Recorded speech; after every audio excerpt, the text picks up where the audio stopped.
रूप्स baby wake up, college के लिए late हो जाओगी। जानवी ने जैसी आवाज लगाई अजय नाराज हो गए। कितनी बार कहा है उसे रूपाली बुलाया करो, ये रूप्स क्या होता है। जी सर, बेबी को यही नाम पसंद है। तो यह लड़की भी ना, तुमने इसे और सा दे रखी है। खैर तुमसे क्या ही उम्मीद की जाए, कहकर वे आगे बढ़ गए। जानवी का सॉरी सर, आगे से गलती नहीं होगी, उनके कानों तक पहुंची ही नहीं। आज फिर रूपाली की बेस्ट फ्रेंड नेहा उसके पास ही रुकी हुई थी। जानवी के गले में बाहें डाले रूपाली फरमाइश कर रही थी, प्यारी प्यारी जानवी माँ, शाम को प्लीज चिकन मलाई कोफ्ते बनाना, नेहा को पसंद है बहुत। जानवी ने हंसकर उसके सिर पर चपत लगाई और किचन में घुस गई। तूने अपनी मेड को कुछ ज्यादा ही सिर नहीं चढ़ा रखा है, इतनी लल्लो चप्पू की क्या जरूरत है। सीधे ऑर्डर दो भाई, इतनी मोटी सैलरी उठा रही है, आखिर फ्री में काम कर रही है क्या। यार वे नौकर नहीं, फैमिली मेंबर है। यह तो नहीं कहूँगी क्योंकि कितना ही कह लूँ फर्क तो खत्म नहीं होगा। बस ये समझ ले कि वे 10 साल से हमारे साथ है। शादी के साल भर बाद ही विधवा हो गई थी। इनके मम्मी पापा नहीं थे।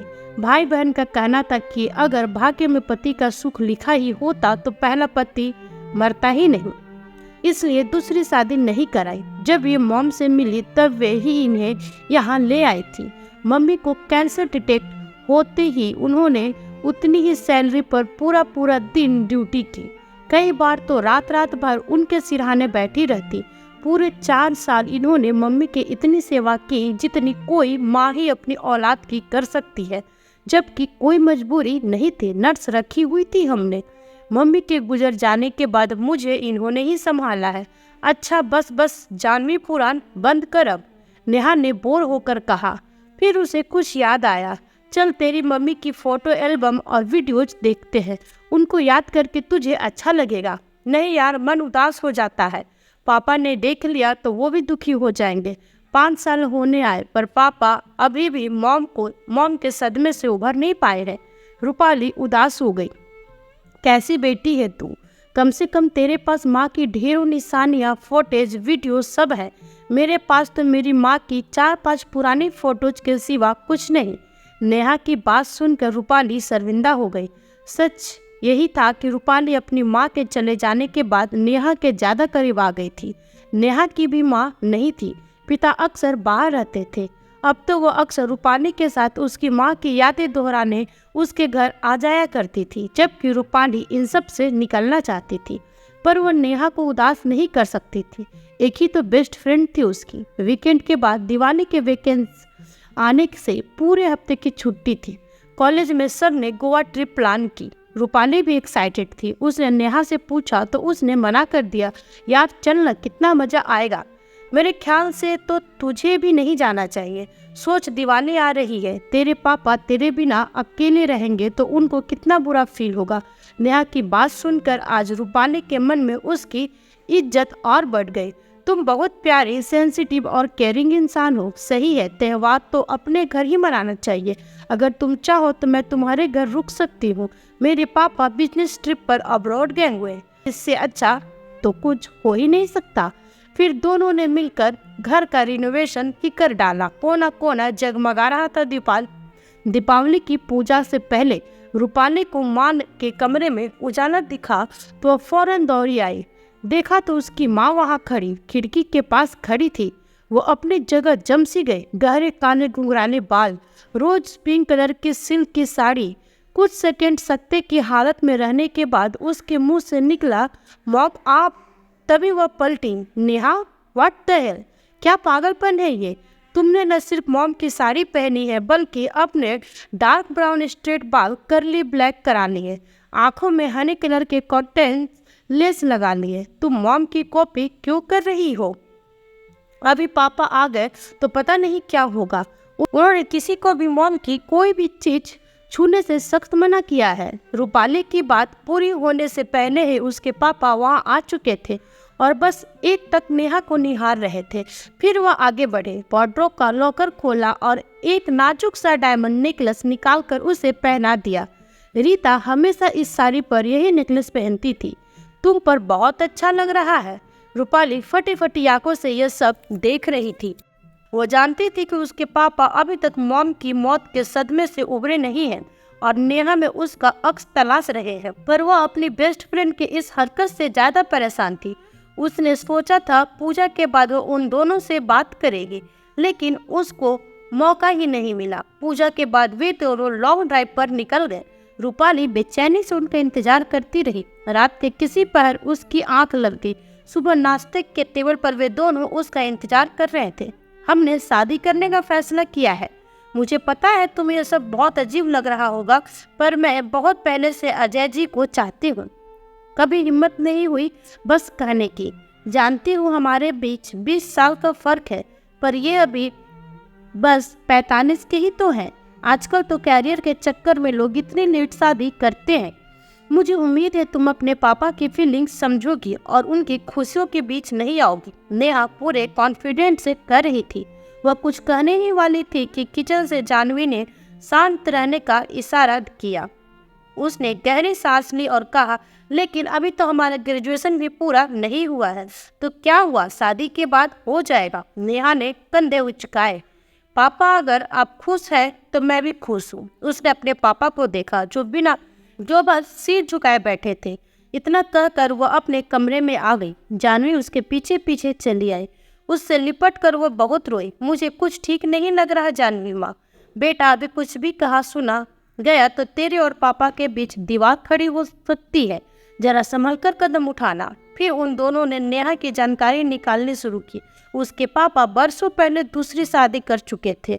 अपने बीवी बच्चों में खुश थे। उसे हॉस्टल में डाल दिया था और बमुश्किल पैसे भेजते थे। फिर अगले कुछ महीनों में नेहा ने जमकर पैसे लुटाए। हॉस्टल से लग्जरी अपार्टमेंट में शिफ्ट हो गई, जिसका रेंट अजय भर रहे थे। अक्सर वे लोग वहीं मिलते थे। कॉलेज आने के लिए कार ले ली थी उसने और शादी की शॉपिंग के नाम पर लाखों के ब्रांडेड कपड़े, पर्स, ज्वेलरी वगैरह खरीद लिए थे। उसके पापा ने अब एक्स्ट्रा काम ले लिया था। नेहा के बढ़ते खर्चों को पूरा करने के लिए वे दिन रात काम में जुटे रहते। कुछ ही समय वे थके बूढ़े बीमार से लगने लगे थे। आखिर एक दिन हिम्मत करके जानवी ने उनसे पूछ लिया, सर क्या आपको सच में दिखाई नहीं दे रहा ये लड़की बस आपका मतलब साध रही है? उसने बेबी से भी दूरी बना ली है और अंधाधुंध खर्च कर रही है। सटा, अपनी औकात मत भूलो। नौकर हो, जिस काम की सैलरी लेती हो वही करो, ये नहीं तो निकल जाओ यहाँ से। अजय दहाड़े। ठीक है सर, मेरा काम आपका और बेबी का ख्याल रखना है, वह मैं कर नहीं पा रही हूँ। मेरा जाना ही अच्छा है। यह कहकर वह चली गई। उसने गोल्ड का एक सुंदर सा ज्वेलरी सेट लाकर मेरी जरूरतें पूरी हो जाती थी आराम से। जो बचता था उसका गोल्ड लेकर यह सेविंग की थी तुम्हारी शादी के लिए, पर तुम यह अभी रख लो, शायद काम आए। मेरा यहाँ कोई काम नहीं अब। लेकिन रूपाली ने रो रो कर बुरा हाल कर लिया तो उन्हें जानवी को वापस बुलाना ही पड़ा। अजय, आपने नौकरों पर बहुत मुंह लगा रखा है। जरा देखिए अपनी बेटी को, मेरी उम्र की है लेकिन एकदम बचकानी सी। बेबी बेबी करके ये मेड इसको मैच्योर होने ही नहीं देना चाहती ताकि इसकी नौकरी बची रहे। नेहा बहुत दिन के बाद घर आई थी और जानवी को वहां मौजूद देखकर आग बबूला हो गई थी। बल्कि मैं तो कहती हूँ कि रूपाली को भी पीजी के लिए कहीं दूर भेज दीजिए ताकि उसमें सेल्फ कॉन्फिडेंट आ सके। बस बहुत हुआ पापा, मैं कहीं नहीं जाऊंगी, यही रहूंगी, यह मेरा घर है। रूपाली का सब जवाब दे चुका था। ये तुम्हारा मायका है, ससुराल नहीं। नहीं, ये मेरा घर है। मर्जी हुई तो शादी करूंगी, नहीं तो नहीं करूंगी। मर्जी हुई तो पति को यही ले आऊंगी। तुम मेरा फ्यूचर डिसाइड करने वाली कौन होती हो? उसकी बात पर नेहा सुलग गई। उसके ईगो पर बात आ गई थी। अजय, आपको इसमें और मुझ में से एक को चुनना ही होगा। अब मैं इस लड़की की बातें सुनती नहीं रह सकती। यह कभी हम लोगों को खुश नहीं रहने देगी। इसमें जलन और इनसिक्योरिटी कुट कुट कर भरी है। हाँ, बात तो सही है, अजय ने कहा। सुनो, तुम अभी इसी वक्त यहाँ से निकल जाओ। रूपाली सन्न रह के उसे अपने कानों पर विश्वास नहीं हो रहा था। अजय की उंगली उठी तो जरूर थी, लेकिन उसकी तरफ नहीं, नेहा की तरफ। तुम्हें पता होना चाहिए कि मेरी रीता दुनिया में सबसे ज्यादा किसी को चाहती थी तो वो थी मेरी रूपाली। तुमने सोच भी कैसे लिया कि इसे मैं खुद से दूर कर दूंगा? रीता की कॉपी करने से तुम रीता बन नहीं सकती। तुम्हारे पास वो दिल ही नहीं है। तुम्हारी गलती नहीं है, तुम बहुत कम उम्र की हो। तुम्हें सरवाइव करने के लिए जो आसान रास्ता लगा वो तुमने चुना। मैं ही बेवकूफ था। कल में जीते हुए अपना आज और आने वाला कल बर्बाद करने चला था। इसके प्रायश्चित मैंने लाखों रुपए का भुगतान भुगत ही चुका हूँ। मेरा घर, मेरी बेटी और मेरे सामने अब कभी मत आना। नेहा समझ गई कि मामला बिगड़ चुका है। इससे पहले कि उसे ज्वेलरी, गाड़ी, पैसे लौटाने पड़े, वो फौरन वहाँ से बाहर हो गई। रूपाली आकर अतुल के गले लग गई। आई एम सॉरी बच्चा, पता नहीं मुझे क्या हो गया था। कोई बात नहीं पापा, दरअसल तुम्हारी माँ की इच्छा थी कि उसके बाद मैं जानवी से शादी कर लूँ। वो इस घर को घर बनाए रखना जानती है। मुझे और तुम्हें बहुत प्यार देगी। मैं उस पर एकदम बिफर गया था कि वो ऐसा सोच भी कैसे सकती है। उसकी जगह कोई नहीं ले सकता। बस इसी जिद में मैंने इतने साल निकाल दिए। मैंने हमेशा जानवी की झुकी आंखों में अपने लिए चाहत देखी। मैं चाहता था कि मेरे बेरुखी से तंग आकर यह खुद ही मेरी आस छोड़ दे, लेकिन ऐसा हुआ नहीं। न इसके प्यार और समर्पण में कोई कमी आई, न मेरी जिद में।